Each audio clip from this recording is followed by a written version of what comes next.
Hi friends, നമസ്കാരം. നമ്മുടെ ഇഷ്ടവിശേഷങ്ങളായ കാതോരത്തിൻ്റെ ഒരു അടിപൊളി വിശേഷമായിട്ട് വന്നിരിക്കുന്നത്. അപ്പോൾ എല്ലാവർക്കും നല്ലൊരു ദിവസം ആശംസിച്ചുകൊണ്ട് തന്നെ നമുക്ക് വിശേഷത്തിലേക്ക് പോകാം.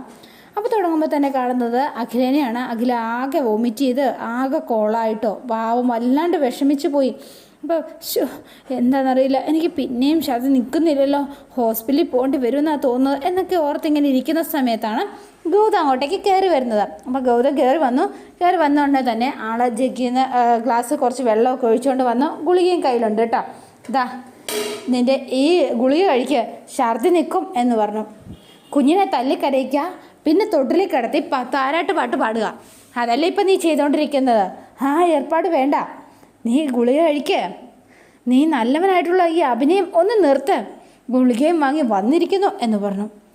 അപ്പോൾ ഗൗതം ഇങ്ങനെ നിൽക്കുകയാണ്, ഛർദി നിൽക്കുന്നില്ല, എനിക്ക് ഹോസ്പിറ്റലിൽ പോകേണ്ടി വരും എന്ന് പറഞ്ഞു. അപ്പോൾ ഗൗതത്തിന് ആകെ വിഷമായി. ഞാൻ ചേച്ചിയും കൂട്ടി പൊയ്ക്കോളാം, നീ ബുദ്ധിമുട്ടണമെന്നില്ല. ഉപ്പും മഞ്ഞൾപ്പൊടിയും മുളക് പൊടിയും ഒക്കെ കൂടുതലിട്ടാൽ ഭക്ഷണം കഴിക്കാൻ കൊള്ളില്ല. അത് ഇങ്ങനെയൊക്കെ സംഭവിക്കുന്നത് നിനക്ക് നന്നായി അറിയാം. എന്നിട്ട് നീ എന്നെ ഉപദ്രവിക്കാൻ കരുതിക്കൂട്ടി ചെയ്തതാ, ഇപ്പം സമാധാനിപ്പിക്കാൻ വന്നിരിക്കുന്നു എന്ന് പറഞ്ഞു. അപ്പോൾ ഗൗതം ഇങ്ങനെ നിൽക്കുക, ഛർദി നിൽക്കുന്നില്ല, അത് മാത്രമല്ല എൻ്റെ നെഞ്ചും അത് എരിയുന്നുണ്ട്, പിന്നെ തല ചുറ്റുന്നത് പോലെ അതെനിക്ക് തോന്നുക. എനിക്ക് എന്താ സംഭവിക്കണത്? എന്നെ കൊല്ലാൻ വേണ്ടിയിട്ടാണോ നീ എനിക്ക് ഇങ്ങനൊരു ഭക്ഷണം ഉണ്ടാക്കി തന്നത്? സന്തോഷമായില്ലേ നിനക്ക്? ഒരുപാട് സന്തോഷമായില്ലേ? നീ മനസ്സിൽ കരുതിയതൊക്കെ നടന്നില്ലേ? സന്തോഷിക്കുക. നിർത്തടി, ഇങ്ങനെ ആവുമെന്നൊന്നും ഞാനും കരുതിയതേ അല്ല, ഒരു തമാശയ്ക്ക് വേണ്ടിയിട്ട് ഞാൻ ചെയ്തതാ. ഇതാണോ തമാശ? ഇങ്ങനെയാണോ തമാശ കാണിക്കുന്നത്? ഞാൻ ഇതുപോലെ നിനക്കും ഭക്ഷണം ഉണ്ടാക്കി തരട്ടെ, നീ കഴിക്കുമോ? തമാശയാണെന്ന് വെച്ച് നീ ചിരിക്കുമോ, അതോ നീ എന്താ ചെയ്യുക എന്ന് ചോദിച്ചു. അപ്പോൾ ഗൗതം ഒന്നും മിണ്ടാതെ നിൽക്കണം. മുമ്പ് നീ ചെയ്ത പല കാര്യങ്ങളും ഞാൻ കാര്യമാക്കി എടുത്തതേയില്ല. അതെന്താണെന്ന് വെച്ചാൽ, പക്ഷേ ഇന്ന് എനിക്കൊരു കാര്യം മനസ്സിലായി. നീ ഒരു സൈക്കോയാണ്, സാഡിസ്റ്റ്, അങ്ങനെ പറയാൻ പറ്റുള്ളൂ. എന്നെ ഉപദ്രവിക്കുന്നതിൽ നീ ആനന്ദം കണ്ടെത്തുന്നുണ്ട്. ഒരു ക്രൂരനാ നീ. അഖില, ഞാൻ ചെയ്തത് തെറ്റാണ് എന്ന് പറഞ്ഞു. എനിക്ക് ഒരബദ്ധം പറ്റിപ്പോയി, ഇങ്ങനെ സംഭവിക്കുമെന്നൊന്നും ഞാൻ കരുതിയതേയില്ല, സോറി അഖില എന്ന് പറഞ്ഞു. അപ്പോൾ നീ ഈ ടാബ്ലറ്റ് ഒന്ന് കഴിക്കുക, ഛർദി നിൽക്കും, നീ ഒന്ന് കഴിക്കുക പ്ലീസ് എന്ന് പറഞ്ഞു. നിന്നെ വിശ്വസിച്ച് ഞാനിതെങ്ങനെ കഴിക്കും? ഇത് വിഷമാണോ എന്ന് ആർക്കറിയാം? അഖില, ഞാൻ സോറി പറഞ്ഞില്ലേ എന്ന് ചോദിച്ചു. വേണ്ട, എന്നെ ഒന്ന് വെറുതെ വിട് പ്ലീസ്, എന്നെ ഇങ്ങനെ ഉപദ്രവിക്കല്ലേ, ഒരപേക്ഷയാണ്. നിൻ്റെ കൈകൊണ്ട് മരുന്ന് വാങ്ങിക്കഴിച്ചാലും അത് വിഷം കഴിക്കുന്നതിന് സമം തന്നെയാണ്, അതിനൊരു മാറ്റവും ഇല്ല. അപ്പോൾ ഇങ്ങനെ വീണ്ടും ഇങ്ങനെ നിന്നിട്ട് വൊമിറ്റ് ചെയ്യാണ്. അപ്പോൾ വീണ്ടും പോയപ്പോഴത്തേനും ആകെ വിഷമായി. ഗൗതത്തിന് എന്താ ചെയ്യേണ്ടതെന്നറിയില്ല. ആൾ ഗുളികയും പാത്രമൊക്കെ അവിടെ കൊണ്ടുവച്ചു. എന്നിട്ട് ഭിത്തിക്ക് ഇങ്ങനെ കൈ പിടിച്ചിട്ട് ഇടിക്കുകയാണ്, താൻ ചെയ്തു പോയി തെറ്റോർത്തിട്ട്. എന്നിട്ട് ആൾ അവിടെ മാറിയിരുന്ന് കരയുന്നു. അപ്പോൾ അഖില വന്നപ്പോഴത്തേനും ആളാകെ സങ്കടപ്പെട്ടിരിക്കുകയാണ്. അങ്ങനെ ഒന്നും മിണ്ടിയില്ല, നേരെ ചെന്നു ആ ടാബ്ലറ്റ് എടുത്ത് കഴിച്ചു. അപ്പോൾ ഗൗതത്തോടൊന്നും മിണ്ടിയതേ ഇല്ല കേട്ടോ. അപ്പോൾ ഗൗതം അവിടെ ഇത് കണ്ടുകൊണ്ട് നിൽക്കുകയാണ്. പിന്നെ കാണുന്നത് മീനു. അപ്പോൾ മീനുവിൻ്റെ ആകെ വിഷമിച്ച് നിൽക്കുമ്പം അർജുൻ അങ്ങോട്ടേക്ക് വന്നിട്ട് സോറി മീനു എന്ന് പറഞ്ഞു. എന്തിനാ അർജുൻ സോറി എന്ന് ചോദിച്ചു. അല്ല, നീ പറഞ്ഞതുപോലെ ചെയ്തിരുന്നെങ്കിൽ ഫസ്റ്റ് കിട്ടിയേനെ, ഞാൻ എവിടെയോ ആലോചിച്ച് ആകെ കോളാക്കി. സോറി മീനു, ഞാൻ കൈപ്പിഴ വന്നു പോയി. സാരമില്ല അർജുൻ, അതിനിങ്ങനെ സോറിയൊക്കെ പറയണത് എന്തിനാ? അതിൻ്റെ ആവശ്യം എന്താ? ഇത്രയെങ്കിലും ചെയ്യാൻ കഴിഞ്ഞല്ലോ, അതോർത്ത് സന്തോഷിക്കാം. ഭക്ഷണം ഉണ്ടാക്കി ശീലമുള്ള ആളൊന്നും അല്ലല്ലോ. അപ്പോൾ വേഗം എല്ലാ റൗണ്ട്സിലും വിജയിച്ച് ടൈറ്റിൽ വിന്നർ ആവണമെന്നാണ് നമ്മൾ ആഗ്രഹിച്ചത്. പക്ഷേ അതിനെ ഈ തോൽവി ബാധിക്കും. വിടർജുൻ, എല്ലാവരും ജയിക്കണം എന്ന ആഗ്രഹത്തെ തന്നെയല്ലേ മത്സരിക്കണത്? എല്ലാ റൗണ്ട്സിലും നമ്മൾ തന്നെ ജയിക്കണം എന്നൊന്നും നിർബന്ധമില്ലല്ലോ, അതോർത്ത് വിഷമിക്കല്ലേ. ഇനി എന്തായാലും ഈ കോമ്പറ്റീഷനിൽ ഈസി ആയിട്ട് ജയിക്കാൻ പറ്റില്ല. അതെ എന്ന് പറഞ്ഞു. അപ്പോൾ അർജുൻ എന്നിട്ടും ആകെ ഒരു വിഷമമുണ്ട് കേട്ടോ, അതിൽ ഇച്ചിരി പരാജയം വന്ന് സംഭവിച്ചതിൽ. എന്തായാലും ഉറപ്പായിട്ടും ഈ മത്സരത്തിൽ നമ്മൾ ജയിക്കണം, ജയിച്ചേ പറ്റുമോ, ടൈറ്റിൽ വിന്നർ നമ്മൾ തന്നെ ആയിരിക്കും, ഉറപ്പാണോ എന്ന് ചോദിച്ചു. അപ്പോൾ വേഗം തന്നെ അത്ര കോൺഫിഡൻസ് ആണോ? ജയിക്കുന്നേ, ഉറപ്പായിട്ടും ജയിക്കും എന്ന് പറഞ്ഞ് മീനുവിനും ഇങ്ങനെ നിൽക്കുകയാണ്. പിന്നെ കാണുന്നത് വീട്ടിലാണ്. അപ്പോൾ മുത്തശ്ശൻ അവിടെ ഇരിക്കുകയാണ്. അപ്പോൾ പ്രഭാവതിയും കാഞ്ചനയും ഗൂഢാലോചനയായിട്ട് വന്നു. ഇവരെ കണ്ടപ്പോഴത്തേനും വേഗം പത്രം എടുത്ത് കൈ പിടിച്ചിങ്ങനെ ഇരിക്കുകയാണ്, ഒന്നും അറിയാത്ത പോലെ. കൊള്ളാം. അപ്പോൾ ഇവരെ കണ്ടില്ല എന്നുള്ളത് നടിക്കാൻ വേണ്ടിയിട്ടാണ് പത്രം എടുത്തത്. കണ്ടില്ലേ, നമ്മളെ കണ്ടിട്ട് കാണാത്ത ഭാവം നടിക്കുക. അതിനു വേണ്ടിയിട്ട് കണ്ണാടി പോലും വെക്കാതെ പത്രം വായിക്കുന്നതായിട്ട് അഭിനയിക്കുന്നത് കണ്ടില്ലേ നിന്ന്. എന്താ അഭിനയം, നീ വാ എന്ന് പറഞ്ഞ് ഇവർ രണ്ടുപേരും മുത്തശ്ശൻ്റെ അടുത്തേക്ക് ചെല്ലുകയാണ്. അപ്പോൾ വേഗം ചെന്നും, അതെ അച്ഛനോടൊരു കാര്യം പറയാനുണ്ടായിരുന്നു. എന്താ പ്രഭാവതി? അല്ലച്ഛ, എനിക്കൊന്ന് തോട്ടം വരെ ഒന്ന് പോകണം, അച്ഛനൊന്ന് കൂടെ വരുമോ എന്ന് ചോദിച്ചു. എന്തിനാ ഇവരിപ്പോൾ തോട്ടത്തിൽ പോണത്? എന്തോ ഒരു വല്ലാത്തൊരു പന്തികേടുണ്ടല്ലോ എന്ന് മുത്തശ്ശൻ ഇങ്ങനെ ചിന്തിക്കുകയാണ്. അപ്പോൾ ഇവർ നിന്നിട്ട് പറയേ എന്ന് കാഞ്ചന ഇങ്ങനെ കണ്ണുകൊണ്ട്, അതെ എന്തിനാ ഇപ്പോൾ തോട്ടത്തിൽ പോണത്? മനസ്സിലായില്ല. അല്ല, ഞാൻ അവനെ കാണാതെ എനിക്ക് ഉറക്കം കിട്ടുന്നില്ല അച്ഛാ. ഞാൻ അവനോട് ചെയ്ത തെറ്റായിപ്പോയി. അവനെ ചെന്ന് കൂട്ടിക്കൊണ്ട് വരണം. എനിക്ക് ഭക്ഷണം കഴിക്കാൻ കഴിയുന്നില്ല, ഉറങ്ങാൻ കഴിയുന്നില്ല.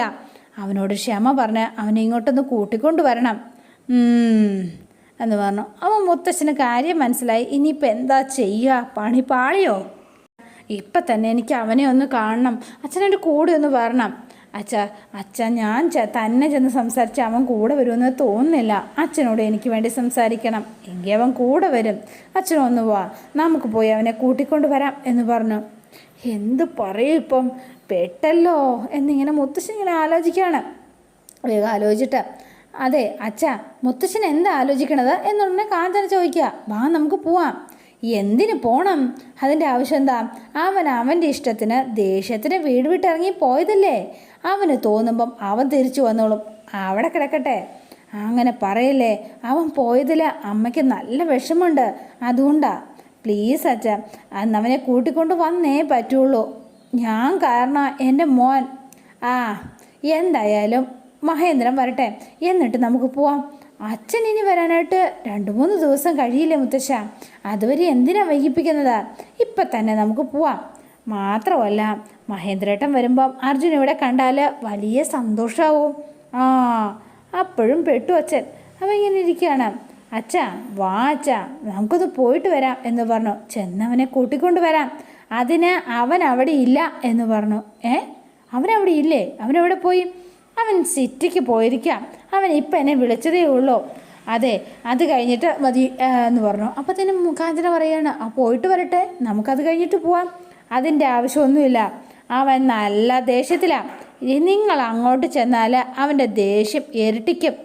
അവൻ എന്ത് വേണമെങ്കിലും ചെയ്യാം. അതുകൊണ്ട് നിങ്ങളിപ്പോൾ അങ്ങോട്ട് തൽക്കാലം പോവണ്ട. അവന് തോന്നുമ്പോൾ വരട്ടെ. അല്ല പിന്നെ എന്ന് പറഞ്ഞ് മുത്തശ്ശൻ കൈയൊഴിഞ്ഞു പോയി. എങ്ങനെയുണ്ട് എന്ന് ചോദിച്ചു. അച്ഛൻ ദേഷ്യം അഭിനയിച്ച് കാര്യം തടി തപ്പിയതാ എന്നിങ്ങനെ പറഞ്ഞു. എന്താണെങ്കിലും അവൻ തോട്ടത്തിലില്ല എന്ന് ഉറപ്പിക്കാം എന്ന് പ്രഭാവതി പറയുകയാണ്. എന്താണെങ്കിലും ഞാൻ തോട്ടത്തിലെ വീട്ടിൽ പോവും. പകലും രാത്രിയും അവിടെ തന്നെ നിൽക്കും. അതെ, അവൻ വരുമോ ഇല്ലയോ എന്ന് നോക്കാമല്ലോ. അത് വേണോ എന്ന് ചോദിച്ചു. അതെ, നമ്മുടെ സംശയം തീർക്കാൻ വേണ്ടിയിട്ട് അങ്ങോട്ട് വന്നുകൂടാന്നില്ലല്ലോ. അതൊന്നും ഉണ്ടാവില്ല. എന്തായാലും ഞാൻ തോട്ടത്തിലെ വീട്ടിൽ പോയിരിക്കും എന്ന് പറഞ്ഞ് കാഞ്ചന നിർബന്ധം പിടിച്ച് പോവാണ്. പിന്നെ കാണുന്നത് നമ്മുടെ മിസ്റ്റർ ആൻഡ് മിസ്സിസ് മത്സരത്തിലാണ്. അപ്പോൾ അർജുനും മീനുതെ കണ്ണി നോക്കിയിരുന്ന് പ്രണയിച്ചുകൊണ്ടിരിക്കുകയാണ്. ഗൗതവും അഖിലയാണെങ്കിലോ ആകെ ഇതായിട്ട് നിൽക്കുകയാണ്. എന്താ അർജുൻ നീ ഇങ്ങനെ നോക്കണത്? ഒന്നുമില്ല എന്ന് പറഞ്ഞു. അപ്പോൾ അഖിലയുടെ പിണക്കം മാറ്റണം. അപ്പോൾ ഗൗതം ഇങ്ങനെ നോക്കുന്നു. പക്ഷേങ്കിൽ അഖില ഒന്നും ശ്രദ്ധിക്കുന്നില്ല. ഇത്രയും ക്രൂരത ചെയ്തിട്ട് പിന്നെ എങ്ങനെ ക്ഷമിക്കും? ഒരു രീതിയിലാട്ടോ. അല്ല, അടുത്ത ഇനി എന്തായിരിക്കും ആവോ അല്ലേ? തനിക്ക് ടെൻഷൻ ഉണ്ടാവും? ഉണ്ട് എന്ന് പറഞ്ഞു. എന്തിന്? എന്തായാലും ആദ്യ മത്സരത്തിൽ നമ്മൾ വിജയിച്ചു. പക്ഷേ പിന്നീട് നടന്ന 2 2-3 സ്ഥാനത്തായിപ്പോയി. ടോട്ടൽ പോയിൻ്റ് വെച്ച് നോക്കുമ്പോൾ നമ്മളിപ്പോൾ 3-ാം സ്ഥാനത്താണ് ഉള്ളത്. ഈ മത്സരത്തിൽ ജയിച്ചേ പറ്റൂ. ഗൗതവും അഖിലയാണ് 2-ാം സ്ഥാനത്ത്. അതായിപ്പോൾ ടെൻഷൻ. നമുക്കിപ്പോൾ 3-ാം സ്ഥാനമല്ലേ ഉള്ളൂ. എന്ത് ചെയ്യും? ടെൻഷനൊന്നും വേണ്ടാന്നേ. ഇനി വരുന്ന റൗണ്ടിൽ നമ്മൾ 1-ാം സ്ഥാനം നേടുക തന്നെ ചെയ്യും. അതോടെ ടോട്ടൽ പോയിൻറ്റ്സ് നമ്മൾ മുകളിലെത്തിക്കോളും. എന്താ ഇപ്പം ടെൻഷൻ മാറിയോ തനിക്ക്? മാറി എന്ന് പറഞ്ഞു. അപ്പോൾ ഗൗതം ഇങ്ങനെ നോക്കിയിട്ട് സോറി എന്ന് പറഞ്ഞു. അപ്പോൾ അഖില നോക്കുന്നില്ല. സോറി പറഞ്ഞത് നീ കേട്ടില്ലേ? അതെ, സോറി നീ കൊണ്ടുപോയി വേസ്റ്റ് ബാസ്ക്കറ്റിൽ കൊണ്ടിടുക. അതിട്ടോളാം. പക്ഷേ ഇത് ഞാനിപ്പോൾ നിന്നോടാ പറഞ്ഞത് എന്ന് പറഞ്ഞു. നീ സോറി പറഞ്ഞാൽ ഞാനിപ്പോൾ അത് വീഴുമെന്ന് നീ കരുതിയോ? നീ ചെയ്തതെല്ലാം മറന്നിട്ട് നിന്നോടൊന്ന് ചിരിച്ച് സംസാരിക്കുമെന്ന് നീ വിചാരിച്ചോ? എന്ത് കഷ്ടമാണ് നോക്ക്. നടന്ന ഒന്നും ഞാൻ ഒരിക്കലും മറക്കില്ല എന്ന് പറഞ്ഞു. നിന്നോട് എനിക്ക് ക്ഷമിക്കാനും കഴിയില്ല. ചെയ്തത് തെറ്റാണ്, ഞാനത് പറഞ്ഞു കഴിഞ്ഞു, നീ എന്നോട് ക്ഷമിക്കുക. ഇത്രയ്ക്ക് ഞാൻ ഒരിക്കലും പ്രതീക്ഷിച്ചില്ല, നീ എന്നോട് ക്ഷമിക്കുക പ്ലീസ് എന്ന് പറഞ്ഞു. അപ്പം നീ എന്നോട് ക്ഷമിക്കില്ല അല്ലേ എന്ന് ചോദിച്ചു. ഇത്രയൊക്കെ പറഞ്ഞിട്ടും എൻ്റെ മനസ്സ് മാറുന്നില്ലല്ലോ. എങ്കിൽ പിന്നെ ഒരു കാര്യം ചെയ്യാം, ഈ ഒരു മൂഡിൽ നമ്മൾ മത്സരത്തിൽ പങ്കെടുത്താൽ ശരിയാവില്ല, നമുക്ക് ഈ മത്സരത്തിൽ നിന്ന് പിന്മാറാം എന്ന് പറഞ്ഞ് ഞാൻ പോകുന്നു എന്ന് പറഞ്ഞ് വേഗം ഗൗതം എഴുന്നേൽക്കുകയാണ്. അപ്പോൾ കൈ കയറി പിടിച്ചു. നീ അവിടെ ഇരിക്കാനല്ലേ പറഞ്ഞത്, എന്തിനടി എന്ന് ചോദിച്ചു. നീ അവിടെ ഇരിക്കുക, മത്സരത്തിൽ നിന്ന് നമ്മൾ തൽക്കാലം മാറി നിൽക്കേണ്ട ആവശ്യമൊന്നുമില്ല.